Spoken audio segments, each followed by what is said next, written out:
The Tour de France was on its way to the Pyrenees on stage 13. Not completely flat, the wind blowing, 2,000 metres to climb, over 165 kilometres. We had one GC man down. Primož Roglic did not start. He'd crashed the day before. Jesus Herrada was also a non-starter. There were riders who'd been outside the time limit the day before. Biniam Girmay was back, Tadej Pogačar was in the yellow jersey, and the riders would leave Agen. It would be a fairly flat start, but up and down with plenty more climbing packed towards the finish. Crosswind most of the day and lots of gusts with open terrain making it problematic. The Tour travelling in a southwesterly direction with the Pyrenees to come. Girmay won a third stage the day before. Eritrea now having more stages at the Tour than any other African nation. Tadej Pogačar was ready for action, but when isn't he? His lead over Remco Evenepoel was 1:06, Jonas Vingegaard now at 1:14. And there were attacks from the gun. There was no surprise either to see people like Mathieu van der Poel trying to get up the road. Despite already having spent 764 kilometres up the road at this Tour de France, Jonas Abrahamsen was there and part of a 22-man move that also included Arnaud Delis and, crucially, Adam Yates.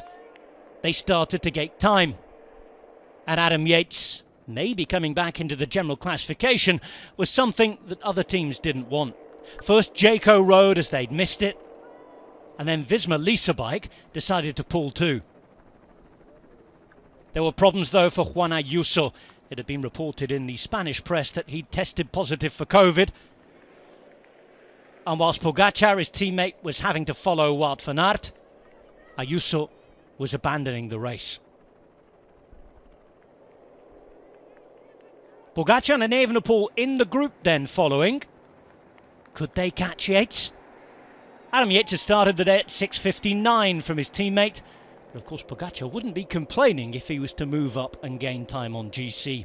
Carlos Rodriguez had missed out though, so Ineos pulled things down, and with Yates' presence in the front group, no doubt annoying others, Marnus Kort decided to try and break it up. He'd take 3 other riders with him. Romain Grégoire would be there, Michał Kwiatkowski.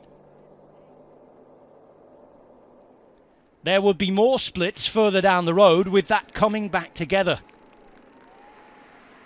This time most of the GC men were safe, but there were certain riders who would not be seeing the front again.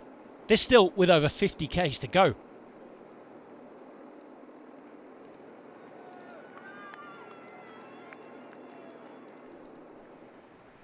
It was at this point that the 4 up the road were coming back together. And then Victor Campenaerts decided he wanted to keep it going. Mark Cavendish, Mathieu van der Poel and others dropped in a group at the back. A second group on the road, including some sprinters, would then work its way back. But then there'd be more attacks. This was the day that kept on giving. Richard Carapaz and Tobias Harlan Johannesson decided to try their luck. 2 classified climbs were coming. Their terrain. The climbs themselves, though, not quite long enough for world-class climbers to make the difference. Jasper Philipsen was in the front group still. And that's why Sylvain Dillier tried to bring it back. The likes of Groenewegen, Christophe and Van Poppel had been dropped, however. Inside 20 k's to go. That first attack neutralised and then another went. This time it was led by Jasper Stuyven. Brent Vermoer was with him and Mathieu Bjorgodot came across. That did for the move.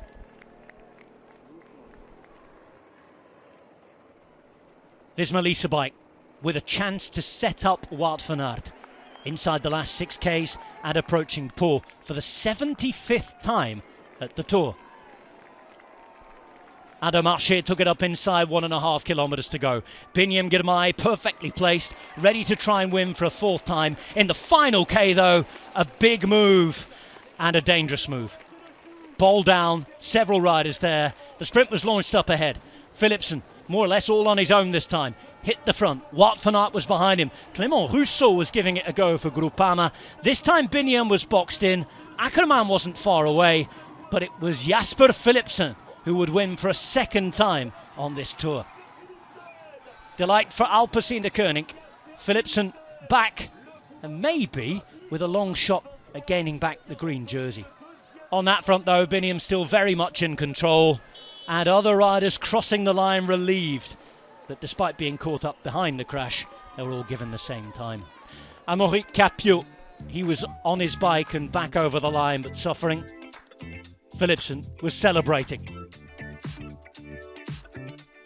This was the sprint. Philipsen ahead and nobody could get around him. Wout van Aert gaining to the line. Ackermann was in the mix, but it was still half a bike length.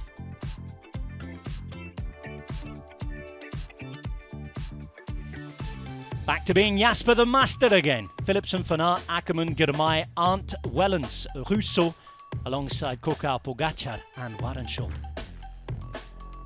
Pogacar having to model several jerseys again as Bini took it all in his stride. And he is still comfortably in the lead, but look at that. Philipsen now back to within less than 100 points. He will feel that with one sprint to go, it might be game on. Today Pogacar, well, he will know it's game on going into the mountains. He still leads by the same margin. It's 106 over Evenepoel. Vingegaard is in third, Almeida up to fourth, Rodriguez in fifth, and everybody jumping either one or two places, with Roglic and Ayuso dropping out. Next up, the Pyrenees themselves, Saint-Lary-Soulan, Pla d'Adet, always a very difficult climb. They're over the Tourmalet before that, Orquet-d'Ancizan. And that finish, it promises to be a big one. 4,000 metres of climbing and the first of 4 summit finishes. You can see it live and on demand on Eurosport and Discovery+.